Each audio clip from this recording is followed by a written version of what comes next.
So I want to start by offering you a free, no-tech life hack. And all it requires of you is this, that you change your posture for 2 minutes. But before I give it away, I want to ask you to right now do a little audit of your body and what you're doing with your body. So how many of you are sort of making yourselves smaller? Maybe you're hunching, crossing your legs, maybe wrapping your ankles. Sometimes we hold on to our arms like this. Sometimes we spread out. I see you. So I want you to pay attention to what you're doing right now. We're going to come back to that in a few minutes, and I'm hoping that if you sort of learn to tweak this a little bit, it could significantly change the way your life unfolds. So we're really fascinated with body language, and we're particularly interested in other people's body language. You know, we're interested in, like, you know, an awkward interaction, or a smile, or a contemptuous glance, or maybe a very awkward wink, or maybe even something like a handshake. Here they are arriving at number 10, and look at this lucky policeman gets to shake hands with the President of the United States. Oh, and here comes the Prime Minister of it. No.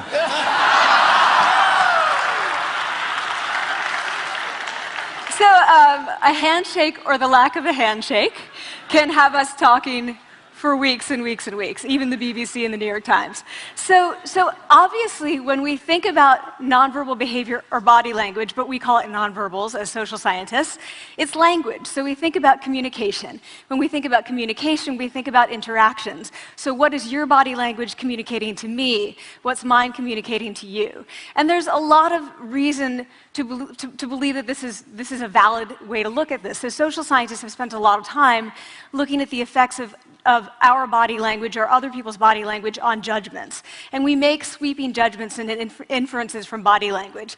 And those judgments can predict really meaningful life outcomes, like who we hire or promote, who we ask out on a date. For example, Nalini Ambady, a researcher at Tufts University, shows that when people watch 30-second soundless clips of real physician-patient interactions, their judgments of the physician's niceness predict whether or not that physician will be sued. So it doesn't have to do so much with whether or not that physician was incompetent, but do we like that person and how they interacted? Even more dramatic, Alex Todorov at Princeton has shown us that judgments of political candidates' faces in just 1 second predict 70% of US Senate and gubernatorial race outcomes. And even, let's go digital, emoticons used well in online negotiations can lead you to claim more value from that negotiation. If you use them poorly, bad idea, right? So when we think of nonverbals, we think of how we judge others, how they judge us, and what the outcomes are. We tend to forget, though, the other audience that's influenced by our nonverbals, and that's ourselves. We are also influenced by our nonverbals, our thoughts and our feelings and our physiology. So what nonverbals am I talking about? I'm a social psychologist, I study prejudice, and I teach at a competitive business school. So it was inevitable that I would become interested in power dynamics. I became especially interested in nonverbal expressions of power and dominance. And what are nonverbal expressions of power and dominance? Well, this is what they are. So in the animal kingdom, they are about expanding. So you make yourself big, you stretch out, you take up space, you're basically opening up. It's about opening up. And this is true across the animal kingdom. It's not just limited to primates, and humans do the same thing.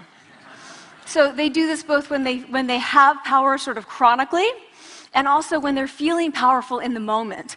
And this one is especially interesting because it really shows us how universal and old these expressions of power are.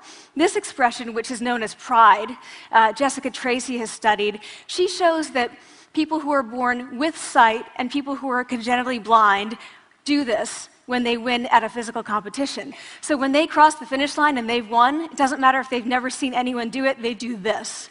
So the arms up in the V, the chin is slightly lifted. What do we do when we feel powerless? We do exactly the opposite.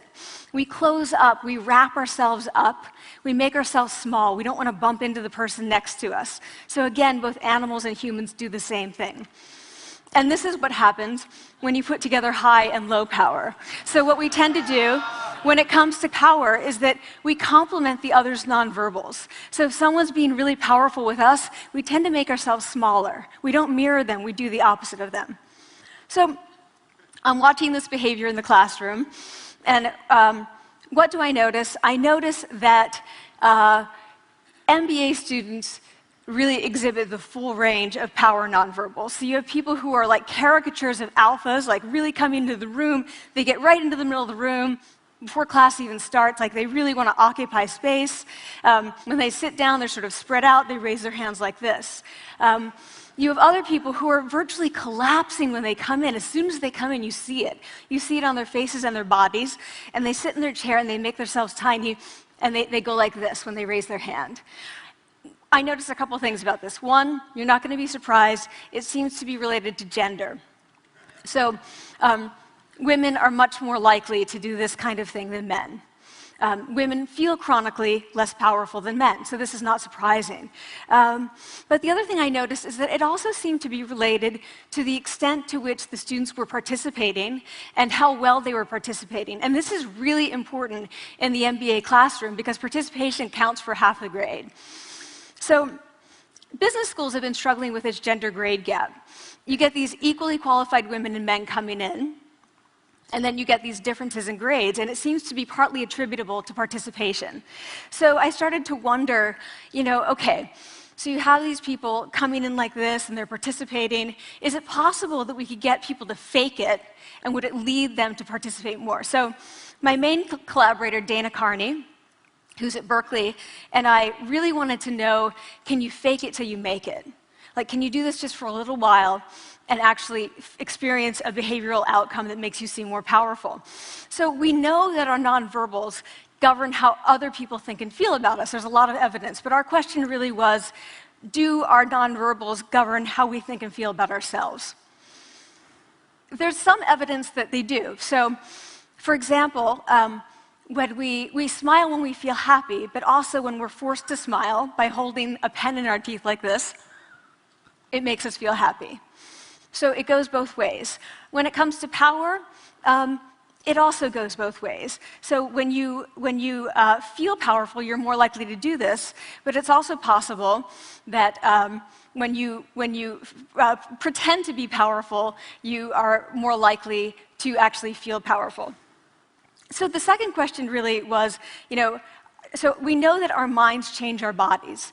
Is it also true that our bodies change our minds? And when I say minds, in the case of the powerful, what am I talking about? So I'm talking about thoughts and feelings and the sort of physiological things that make up our thoughts and feelings. And in my case, that's hormones.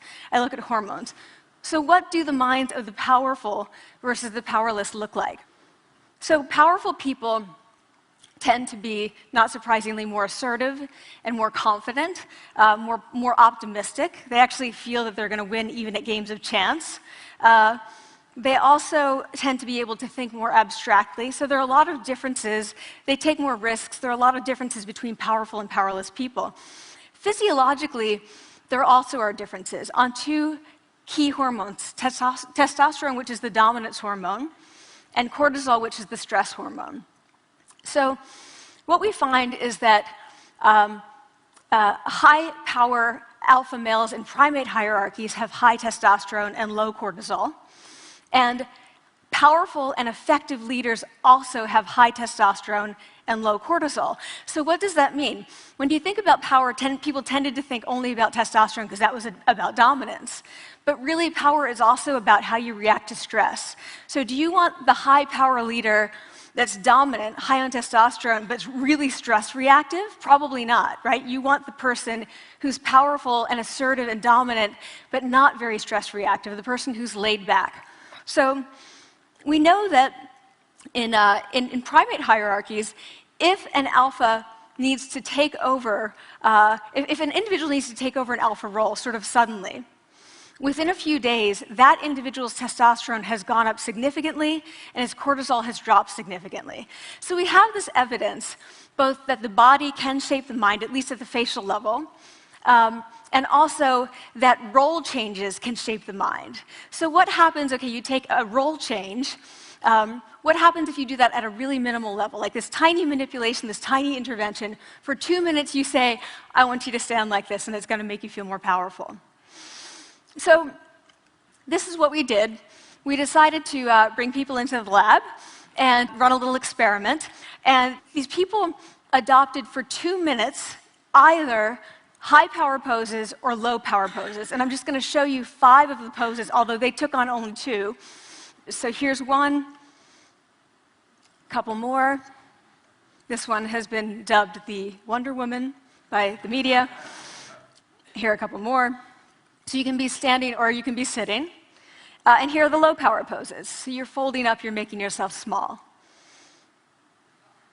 This one is very low power. When you're touching your neck, you're really kind of protecting yourself.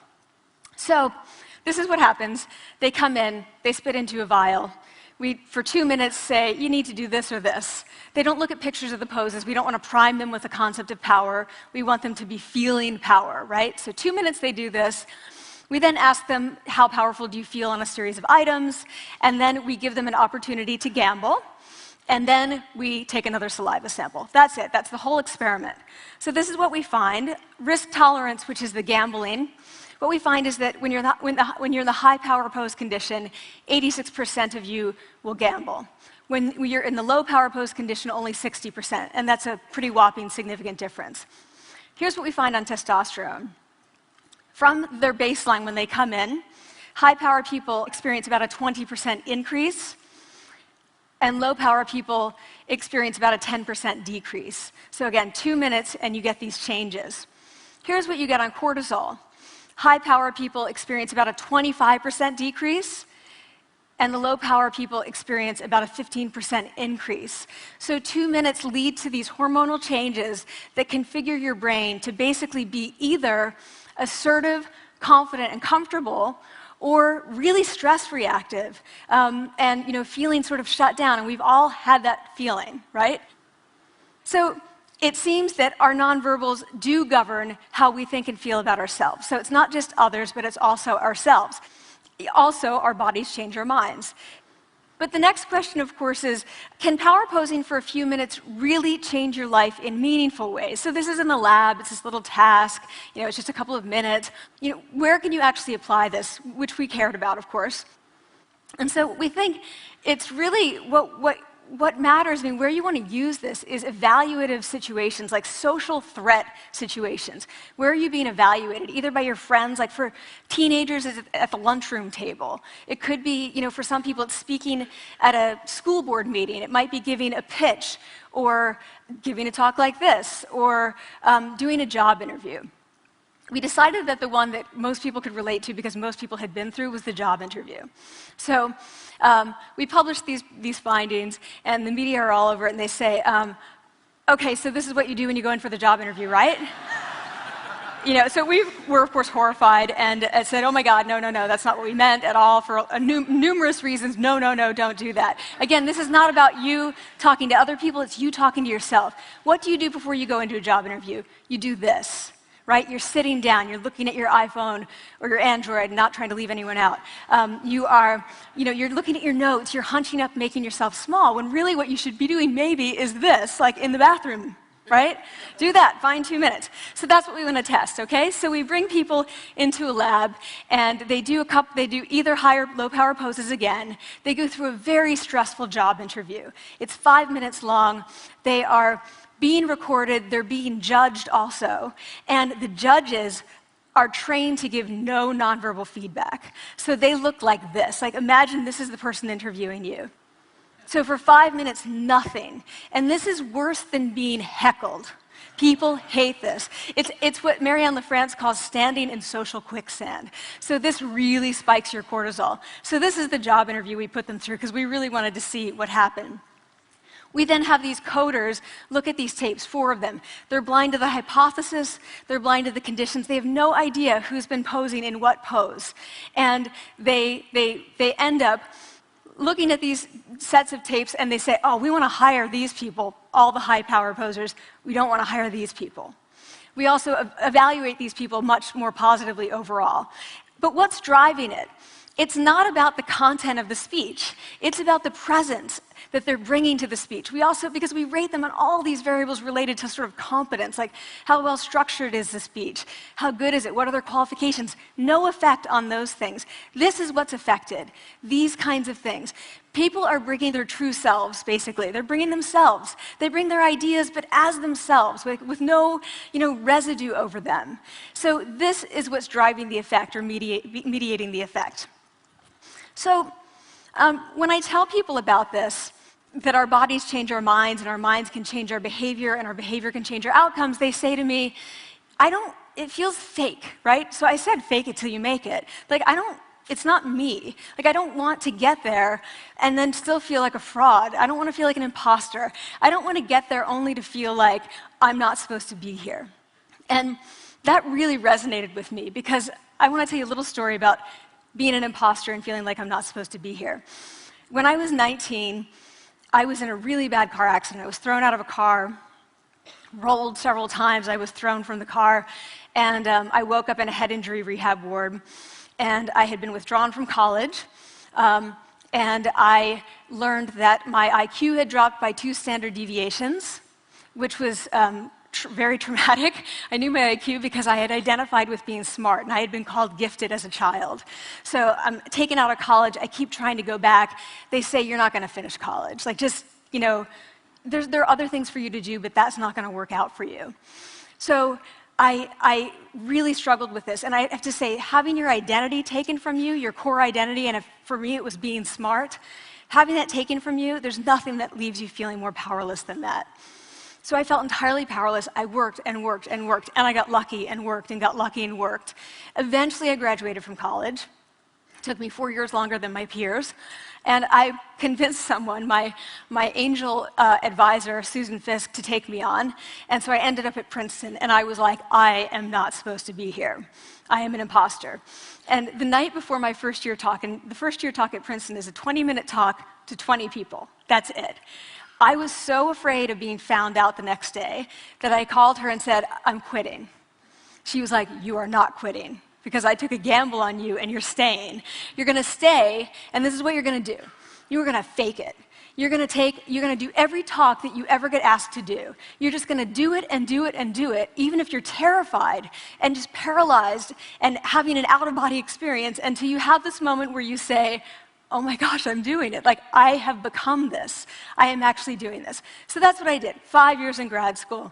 A few years, I'm at Northwestern. I moved to Harvard. I'm at Harvard. I'm not really thinking about it anymore, but for a long time I had been thinking, not supposed to be here, not supposed to be here. So at the end of my first year at Harvard, a student who had not talked in class the entire semester, who I had said, look, you've got to participate or else you're going to fail, came into my office. I really didn't know her at all. And she came in totally defeated, and she said, I'm not supposed to be here.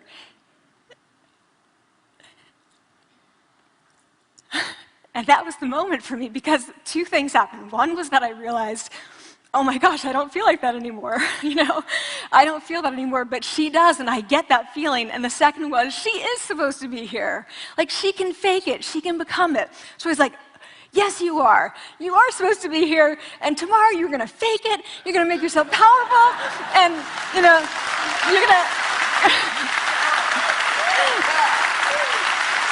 and you're going to go into the classroom, and you are going to give the best comment ever, And she gave the best comment ever, and people turned around, they were like, oh my God, I didn't even notice her sitting there, She comes back to me months later, and I realized that she had not just faked it till she made it, she had actually faked it till she became it.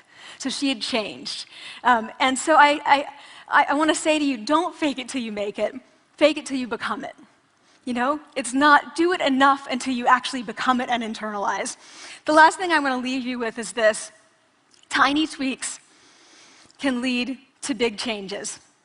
So this is 2 minutes. 2 minutes, 2 minutes, 2 minutes. Before you go into the next stressful evaluative situation, For 2 minutes, try doing this in the elevator, in a bathroom stall, at your desk behind closed doors. That's what you want to do.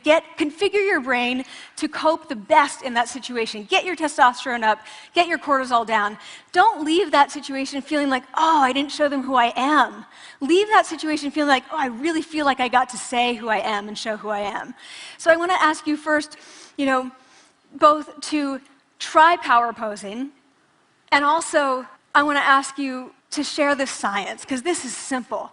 I don't have ego involved in this. Give it away. Share it with people, because the people who can use it the most are the ones with no resources and no technology and no status and no power. Give it to them, because they can do it in private. They need their bodies, privacy, and 2 minutes, and it can significantly change the outcomes of their life. Thank you.